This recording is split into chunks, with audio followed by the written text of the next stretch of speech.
விஜய் மீது எஃப்ஐஆர் பதிவு அப்படிங்கும்போது இப்போ பதியலன்னு வச்சுக்கோங்களேன், அவர் 4 இடத்துக்கு போவார் வருவார், மீடியா கொடுக்குறாரு. அப்போ வந்து முதல்ல எஃப்ஐஆர் போட்டு வச்சிரும். இவங்க ஃபோன் பண்ணி நீ வந்து கேஸை போடு. சட்டம் ஒழுங்கு சரியா இருக்கா?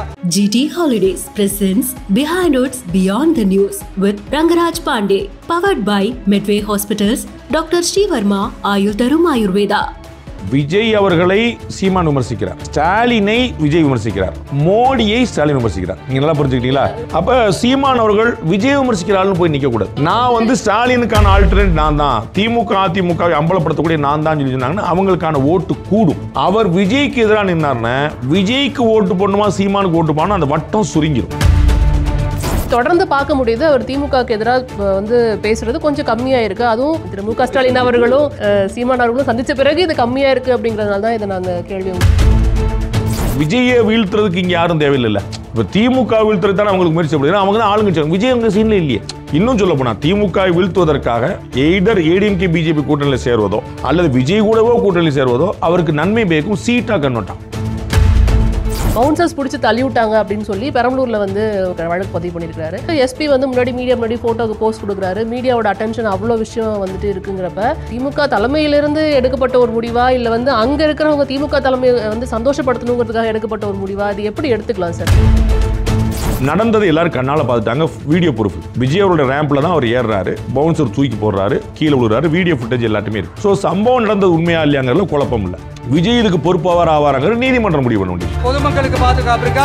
டிஎம்கேலையுமே அவங்க பெரிய அளவில் ஓட்டெழுப்பு ஏற்படுத்துறாங்க, மைனாரிட்டியில பெரிய அளவு ஓட்டெழுப்புறாங்க. இப்போ இந்த 4 ஆஸ்பெக்ட் வந்து பிரதானது. ஆனா அதிகமான டேமேஜ் வந்து விடுதலை சிறுத்தைகளுக்கும் பாட்டாளி மக்கள் கட்சிக்கும், வட மாவட்ட மக்கள், மைனாரிட்டி மக்கள். இது வந்து ஒரு டேமேஜ் வரும்போது திமுகக்கான செட்பேக்கா வரக்கூடிய வாய்ப்பு. விஜய்க்கு வந்து இப்போ விழக்கூடிய ஓட்டு பாத்தீங்கன்னா டிஎம்கேல இருந்து நிறைய போயிட்டு.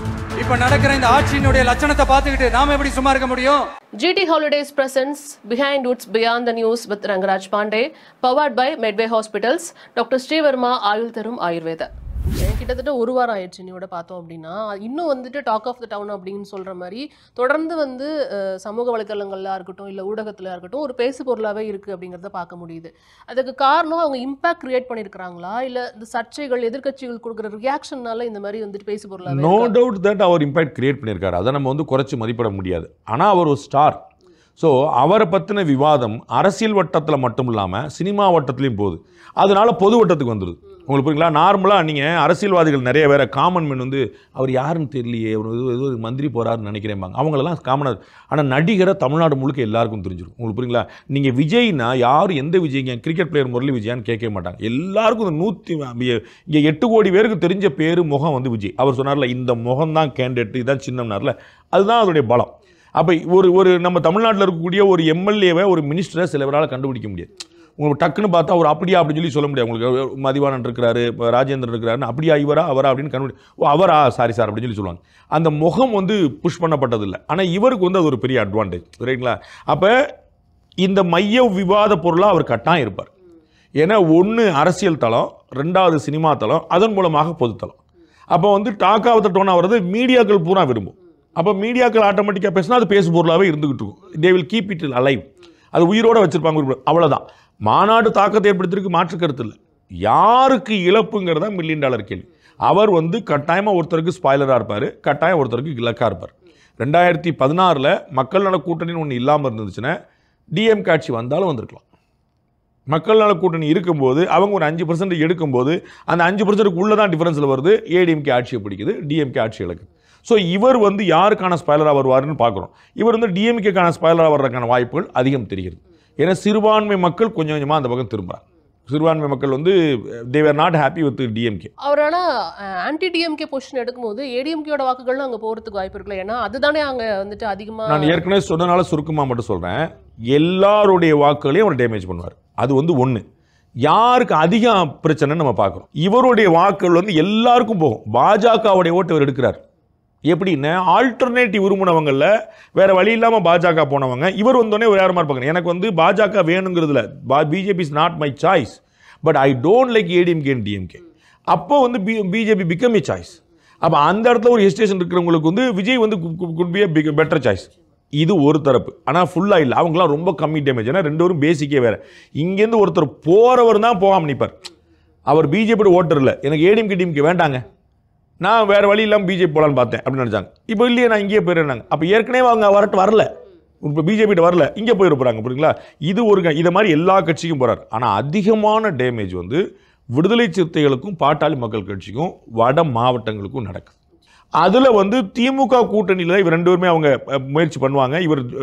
இவர் அங்கே தான் இருக்கிறாரு. இவர் வந்து ஏடிஎம்கேல இருந்தாலும் இவங்களுக்கு வந்து போகுது. இப்போ பெரியவர் என்ன பண்ண போகிறாங்கன்னு நம்ம பார்க்கணும். டிஎம்கேலையுமே அவங்க பெரிய அளவில் ஓட்டளவு ஏற்படுத்துகிறாங்க. மைனாரிட்டியில் பெரிய அளவு ஓட்டளவு எழுப்புறாங்க. இப்போ இந்த 4 ஆஸ்பெக்ட் வந்து பிரதானது. வன்னிய சமுதாய மக்கள், பட்டியலின மக்கள், வட மாவட்ட மக்கள், மைனாரிட்டி மக்கள். இது வந்து ஒரு டேமேஜ் ஆகும்போது திமுகக்கான செட்பேக்காக வரக்கூடிய வாய்ப்பு. ஸோ வந்து அவர் வந்து ஓட் லாஸ் பண்ணுறது வந்து யாருக்கு அப்படின்னா அது டிஎம்கேக்கா வர வாய்ப்பு இருக்குது. நான் வந்து பாசிபிலிட்டி தான் சொல்கிறேன். உத்தரவாதமாக அவர் வந்து ஸ்பாயில் பண்ண வரான்னு சொல்ல முடியாது. ஏன்னா முன்னாடி வந்து நீங்கள் சொன்ன மாதிரி ஆன்டி டிஎம்கேன்னா 3 வாய்ப்பாக இருதுல்ல. அப்போ முன்னாடி டிஎம்கேக்கு ஓட்டு போடுறோன்னு வேண்டாம்னு நினைக்கிறவங்க ஏடிஎம்கேக்கு போடுறதா, பிஜேபிக்கு போடுறதா, சீமானுக்கு போடுறதா, விஜய்க்கு போடுறதா குழம்பிட்டு இருப்பாங்க. இப்போ ஏடிஎம்கே பிஜேபி ஒன்று சேர்ந்த உடனே ஒரு லேயர் மேலே போயிடுச்சு. இதுக்கு முன்னாடி சீமான், விஜய், பிஜேபி, ஏடிஎம்கே அப்படின்னு இருந்துச்சு. அதாவது டிஎம்கே வர்சஸ் அதர்ஸ். ஒருத்தர் இருப்பார், வெளியே 4 பேர். இப்போ இவங்களும் சேர்ந்த உடனே இந்த 2மே ஒரு இடம் பின்னடைஞ்சிருது. ஏன்னா டிஎம்கே தோற்கடிக்க விரும்புகிறவங்களுக்கான முதல் வாய்ப்பாக ஏடிஎம்கே பிஜேபி கூட்டணி வந்துடும். ஏன்னா இவங்களால தான் தோற்கடிக்க முடியும்னு நீங்கள் வெளியில் சொல்ல தயங்குலன்னு தெரியாது. விஜய் ஆட்சி பிடிப்பார்னு சொல்ல மாட்டீங்க. நான் நினைக்கிறது விஜய் இல்லை சார் 2026 அவர் தான் முதலமைச்சர்னு சொல்ல மாட்டீங்க. ஏன்னா உங்களுக்கு தெரியுங்கனால. பட் வந்து சொல்றதுல வந்து ஒரு தயக்கம் இருக்கலாம். அதுதான் நிலைமை. அப்போ விஜய் யார் முதலமைச்சர் ஆவா, டிஎம்கே வேண்டாம் அப்படின்னா டிஎம்கே வீழ்த்தணும்னு நினைக்கிறவங்களுக்கான முதல் வாய்ப்பாக ஏடிஎம்கே பிஜேபி அலையன்ஸ் அமைஞ்சிருச்சு. அதன் மூலமாக விஜயை பின்னடைவை சந்திக்கிறார். அப்போ விஜய்க்கு வந்து இப்போ விழக்கூடிய ஓட்டு பார்த்தீங்கன்னா டிஎம்கேலேருந்து நிறையா போயிட்டு இருக்கு. அப்போ அது டிஎம்கேக்கு தான் ஒரு வீழ்றதுக்கான ஒரு நெகட்டிவ் பாயிண்டாக வருமே தவிர அவ்வளோ பெருசாக வரல. ஏடிஎம்கேலேருந்தும் ஓட்டு எடுக்கிறார். அதோட ரியாக்ஷன் தான் இந்த பவுன்சர்ஸ் பிடிச்சி தள்ளி விட்டாங்க அப்படின்னு சொல்லி பெரம்பலூர்ல வந்து ஒருத்தர் வந்துட்டு வழக்கு பதிவு பண்ணியிருக்காரு. ஒரு சாதாரண வழக்கு பதிவு பண்றதுக்கு எஸ்பி வந்து முன்னாடி போட்டோக்கு போஸ்ட் கொடுக்குறாரு. மீடியாவோட அட்டென்ஷன் அவ்வளோ விஷயம் வந்துட்டு இருக்குங்கிறப்ப இது வந்து திமுக தலைமையிலிருந்து எடுக்கப்பட்ட ஒரு முடிவா, இல்லை வந்து அங்க இருக்கிறவங்க திமுக தலைமையை வந்து சந்தோஷப்படுத்தணுங்கிறதுக்காக எடுக்கப்பட்ட ஒரு முடிவா, இது எப்படி எடுத்துக்கலாம் சார்? நம்ம அப்படி யோசிக்க வேண்டியதில்லை. ஒரு எஸ்பிக்கு வந்து ஒரு விஜய் அவர்களுடைய பேரை சொல்லி பிரபலம் தேடுங்கிறதுல அவர் வந்து என் மாவட்டத்தில் எந்த பிரச்சனையும் இல்லாமல் தான் போதும் தான் நினைப்பார். அவனா அந்த சீட்டில் உட்காரது எவ்வளோ பெரிய ஹாட் சீட்டுன்னு எனக்கு தெரியும். லா அண்ட் ஆர்டரில் ஒரு பொசிஷனில் அது ஐஜியாவோ கமிஷனராகவோ எஸ்பியாக உட்காரது, லா அண்ட் ஆர்டர் ஏடிஜியாக உட்காரலாம். That is not easy game. அதில் வந்து நமக்கு ஏதாவது நாளைக்கு விடிஞ்சிருந்துச்சா அது நியூஸ் வராமல் வந்தால் போதுனாங்கிற இடத்துல அவங்களாம் இருப்பாங்க. அதனால் விஜய்ங்கனால ஆட்டோமேட்டிக்காக ஹை ப்ரொஃபைல் கேஸாக மாறி விஜய் மீது எஃப்ஐஆர் பதிவு அப்படிங்கும்போது இப்போ பதியலன்னு வச்சுக்கோங்களேன், அவர் 4 இடத்துக்கு போவார் வருவார் மீடியா வராது. அப்போ வந்து முதல்ல எஃப்ஐஆர் போட்டு வச்சிரும். அதுக்கப்புறம் வரப்போ ஏன்னா நடந்தது எல்லோரும் கண்ணால் பார்த்துட்டாங்க. வீடியோ ப்ரூஃப் விஜய் அவரோட ரேம்பில் தான் அவர் ஏறுறாரு, பவுன்சர் தூக்கி போடுறாரு, கீழே விழுறாரு, வீடியோ ஃபுட்டேஜ் எல்லாத்தையுமே இருக்குது. ஸோ சம்பவம் நடந்தது உண்மையா இல்லையாங்கிறதுல குழப்பம் இல்லை. விஜய் இதுக்கு பொறுப்பாவார் ஆவாராங்கிற நீதிமன்றம் முடிவு பண்ண முடியும். அப்போ வந்து இந்த வழக்கை பதிஞ்சிருந்தா சேஃப்டிங்கிறதா அந்த எஸ்பியோட முடிவாக இருக்கும். அதனால் ஒரு எக்ஸ்பிளைன் பண்ணுறக்கா சொல்கிறாங்க, அவ்வளோதான். நீங்கள் வந்து இதனால் வந்து விஜயை வச்சு ஒரு ப்ராப்ளம் தேடுறாரு நம்ம நினைக்க வேண்டியதில்லை.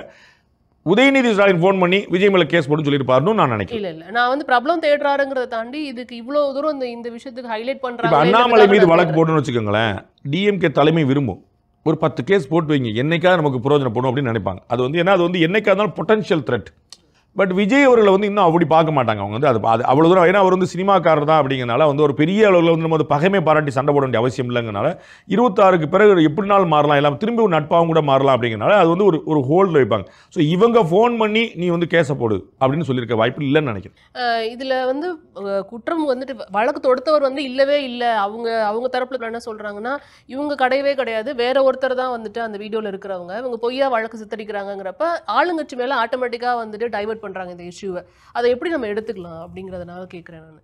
அவர் வேற நபர்லாம் நான் சந்தேகப்படல.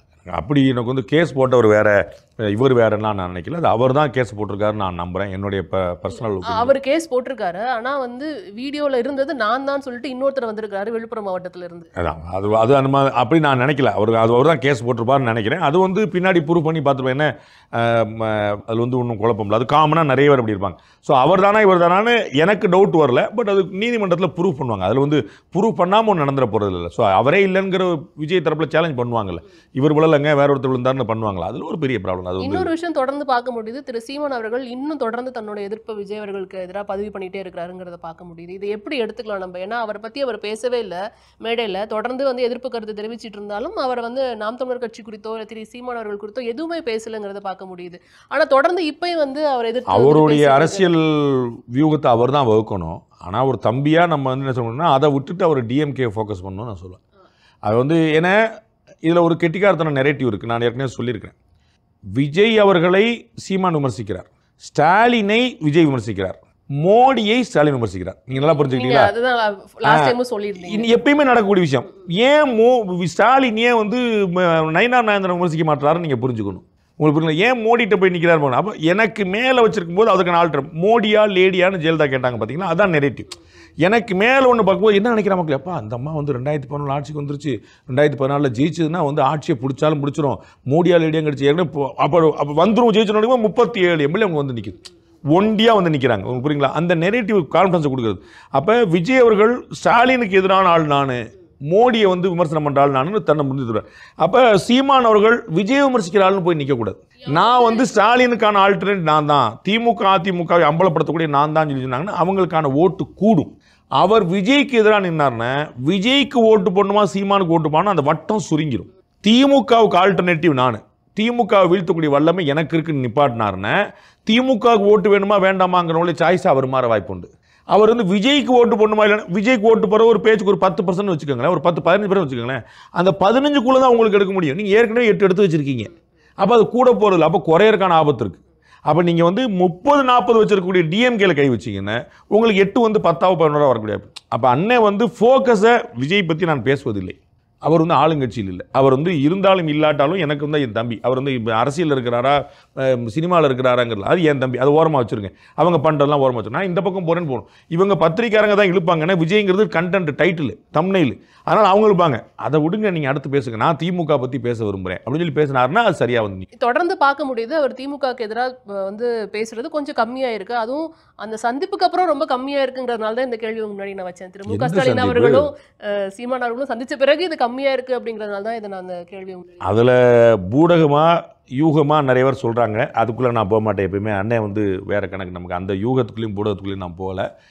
அவருக்கு நல்லது வந்து திமுகவை எதிர்ப்பது. ஏன்னா அவர் தான் தன்னுடைய உயரத்தை மாற்றி அமைச்சுக்கணும். திமுக சரியில்லைன்னு நான் தான் சொல்ல முடியும். நான் தான் ஆளுங்கட்சியாக இல்லை, நான் தான் வந்து தொண்டை, நான் தான் சாமானிய மனிதன், நாம் தமிழர் அப்படி நிற்கும்போது வேறையாக நிற்கும். அவர் விஜய் சரியில்லைன்னு சொல்லி சொல்ல போகும்போது அப்படி நாங்கள் பார்த்துக்கிறோங்கன்றாங்க. விஜயை வீழ்த்துறதுக்கு இங்கே யாரும் தேவையில்லை. இப்போ திமுக வீழ்த்துறது தானே அவங்களுக்கு முயற்சி பண்ணுறது. அவங்க தான் ஆளுங்கட்சி. விஜய் அவங்க சீனில் இல்லையே.